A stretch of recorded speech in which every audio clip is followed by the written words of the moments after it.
Well, hundreds of US generals and admirals have gathered in the US state of Virginia after being summoned by Secretary of War Pete Hegseth.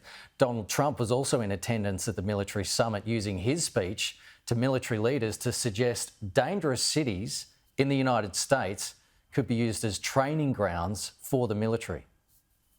In a room filled with nearly every one-star and above military officer the nation has, Secretary of War Pete Hegseth announced major changes coming to his department, focused on a return to merit and cutting out DEI policies. Foolish and reckless political leaders set the wrong compass heading, and we lost our way. We became the woke department, but not anymore. Hitting the inboxes of the military leaders today are 10 new directives centered on combat readiness, including a new combat field test where all soldiers will be required to meet the male standard. This is not about preventing women from serving. We very much value the impact of female troops. But when it comes to any job that requires physical power to perform in combat, those physical standards must be high and gender neutral. If women can make it, excellent. If not, it is what it is. President Donald Trump was more celebratory in his remarks to the military leaders and promised to keep ending foreign wars while keeping the U.S. out of them. My message to you is very simple. I am with you. I support you. And as president, I have your backs 100%. You'll never see me even waver a little bit. Secretary Hegseth seems to know some generals will take issue with his new policies, and he says if that's the case, they should consider resigning. Joining me live now is retired US Navy Rear Admiral Mark Montgomery. Mark, appreciate your time this morning. Thanks so much. You just heard some of the comments there. Donald Trump also suggesting that the military use dangerous US cities as training grounds. What's your reaction to that? Thanks for having me. Well, I was disappointed. This was a great, it's a very unusual opportunity to bring them together. I'm not sure it's the right thing to do to bring 800 generals and admirals together and their senior enlisted, but they made a decision to do it, and they're allowed to. But then they blew the opportunity. They could have sat there and talked about what's our national defense strategy going to be? How does he expect these senior leaders to implement that strategy? That's their job.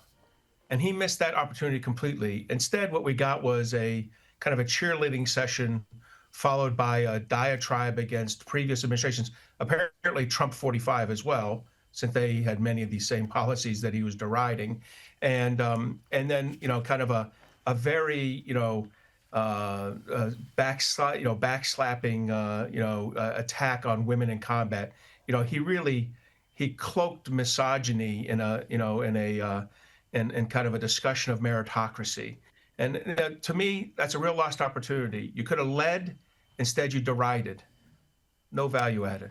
Do you think, though, that standards have fallen in the US military due to wokeness, as Pete Hegseth says?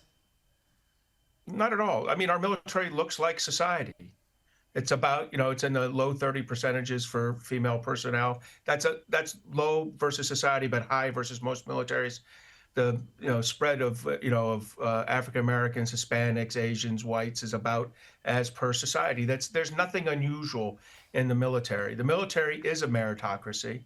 The officers he's fired, like Admiral Lisa Franchetti, the head of our Navy, he publicly said in a book in 2024 that that women shouldn't be in the military and women shouldn't be in combat. She was a combat leader. He fired her with almost to my knowledge, he never talked with her. He let her go because she was a woman and she was 5'2". That is not an appropriate response by a senior leader. From my point of view, the person who ought to consider resigning at the end of this discussion is him. We have this report that the AUKUS submarine pact is safe after a Pentagon review. The Australian government is saying the review is still ongoing, but is confident it will survive. Do you expect an announcement soon on AUKUS, at least before our Prime Minister travels to the White House later this month? Either as a preparation or, and I agree, if AUKUS is agreed to, it should be discussed just prior to, or it should be a known that's the primary deliverable as a discussion of the AUKUS submarine portions, and then really getting into detail on the second level of AUKUS, the cyber, the quantum, the artificial intelligence, the anti-submarine warfare work, that undersea warfare work, that we have some great opportunities to work between Australia, the United States, and the United Kingdom. If this is true, this is good news, because, and it's the appropriate news at this point. Once you're down this path, several years down the path on AUKUS, the only thing that could make anything worse would be to cancel it at this point. So I'm excited that the president has turned out to be in charge of policy and not kind of bureaucrats at the Department of Defense. Okay, Mark Montgomery. We had some connections issues through that interview. Apologies about that, but really great that you could join us on the program. Nonetheless, hopefully chat to you again soon.